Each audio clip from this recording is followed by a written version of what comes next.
রমজানে হৃদয়ে রক্তক্ষরণ হচ্ছে আমাদের ফিলিস্তিনি মা বোনদের অবস্থা দেখে। আসুন ভিডিওটা একটু দেখি, তারপরে কিছু কথা বলবো ইনশাআল্লাহ। বুক আশা নিয়ে ঘরে ফিরেছিলেন বাস্তুচ্যুত ফিলিস্তিনিরা, সেখানেই এখন হতে হলো লাশ। জাবালিয়া, গাজা সিটি, খান ইউনিস সহ মঙ্গলবার ভোরের দিকে ইসরায়েলি বাহিনীর ভয়াবহ বিমান হামলায় মৃত্যুকূপে পরিণত হয়েছে গাজা। কোথায় আরব বিশ্ব, কোথায় মুসলিম বিশ্ব নেতারা?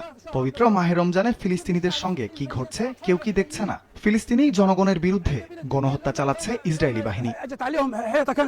ভিডিওটা তো দেখলেন, আসলে কিভাবে নৃশংসভাবে পশুর মতন ড্রোন হামলা করে যারা রমজানের প্রস্তুতি নিয়ে রমজান অবস্থায় ঘুমিয়ে আসে, অনেকেই ঘরে স্বাধীনভাবে প্রবেশ করেছে, কারণ যুদ্ধবিরতি চলতেছে, এর মধ্য দিয়েও তারা এভাবে হামলা করে মা বোনদের এভাবে হত্যা করে ফেলেছে। কেউ কেউ এমন তলে চলে গেছে ড্রোনের হামলায় আর খুঁজেও পাচ্ছে না।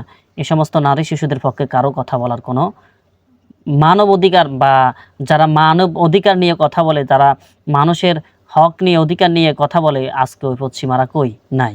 জানি আমার পেজের হয়তো ক্ষতিও হতে পারে, সমস্যা নাই, তারপর আমাদের যদি আমরাই যদি না তুলে ধরি তাহলে তুলে ধরবে কারা? আর একজন ব্যক্তি বলতেছেন আইনাল আরবরা কোথায়, আজকে আরব বিশ্বরা কোথায়, আরবরা কোথায়? আসুন আমরা দেখি আরবদের ভূমিকাটা কি, কতটুকু পর্যন্ত তারা করতেছে।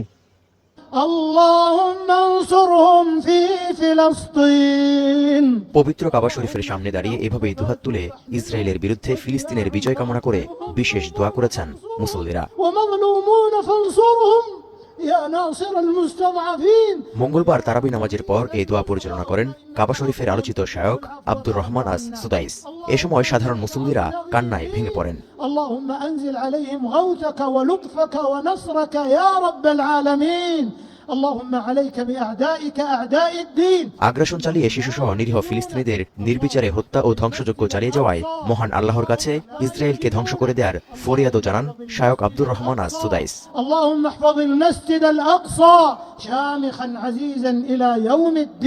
তৌহিদুর রহমান, এখন বিশ্ব। ما تعاقب الليل والنهار। সম্পূর্ণ ভিডিওটা তো দেখলেন। আসলে আমাদের অবশ্যই রমজানে দোয়া করা দরকার।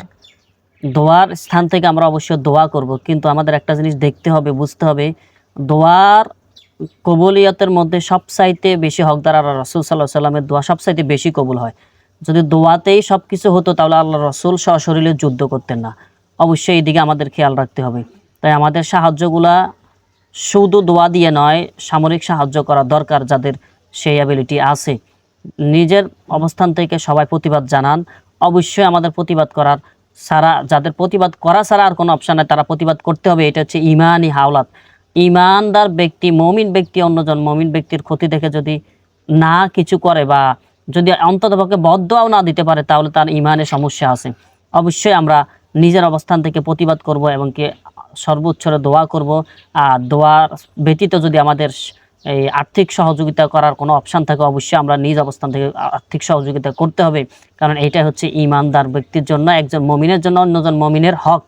আশা করি বুঝতে পেরেছেন। অবশ্যই ভিডিওটা শেয়ার করে দিবেন। অবশ্যই রমজানে আমাদের স্মরণ রাখা দরকার, এই রমজানে আমরা বদর 313 জন সাহাবী, এই রমজানে আমরা বদর পেয়েছি, আর 1000 কাফের বিরুদ্ধে আমরা বিজয় হয়েছি। অবশ্যই ইনশাআল্লাহ তাআলা সেই দিন এটাও আমাদের মনে রাখা দরকার যে মক্কা বিজয় হয়েছে চুক্তি ভঙ্গ করার কারণে। অবশ্যই ইনশাআল্লাহ এবার গাজাবাসীর পালা।